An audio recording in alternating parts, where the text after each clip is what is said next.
সাবরুম সবজি বাজার এবং দোলবাড়ি গাঁও পঞ্চায়েতের গাং ফিরার বুদ্ধ বিহার পরিদর্শনে যান বিরোধী দলনেতা। বুধবার সকাল 11:30 নাগাদ ত্রিপুরা বিধানসভার বিরোধী দলের নেতা তথা সাবরুমের বিধায়ক জিতেন চৌধুরী সাবরুম সবজি বাজার এবং দোলবাড়ির গাঁও পঞ্চায়েতের গাং ফিরার বুদ্ধ মন্দির সরকারি আধিকারিকদের নিয়ে পরিদর্শনে যান।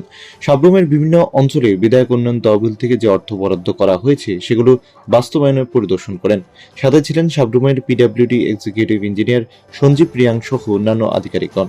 সাবরুম সবজি বাজারের উন্নয়নের জন্য বিধায়ক উন্নয়ন তহবিল থেকে 10 লক্ষ টাকা বরাদ্দ করা হয়েছে। গাং ফিরা বুদ্ধ বিহারের জন্য 21 লক্ষ টাকা বরাদ্দ করা হয়েছে। আগামীকাল বিরোধী দলের নেতা শ্রীনগর অঞ্চল এবং অন্যান্য উন্নয়নমূলক কাজগুলো পরিদর্শন করবে এবং সাথে সাবরুম মহকুমা শাসকের নতুন নির্মীয়মান প্রশাসনিক ভবনও পরিদর্শনের কথা রয়েছে। এই বিষয়ে সংবাদ মাধ্যমকে জিতেন্দ্র চৌধুরী বলেন, বিধায়ক উন্নয়ন তহবিল থেকে সাবরুমের বিভিন্ন জায়গাকে উন্নয়ন কাজ করা হবে, তবে কাজ কিভাবে হবে তা পর্যবেক্ষণ করতে তিনি সাবরুম এসেছেন। আগামী দিনে তিনি সাবরুমের একলব্য স্কুলটিও দেখতে যাবেন বলে সংবাদ মাধ্যমকে জানান তিনি।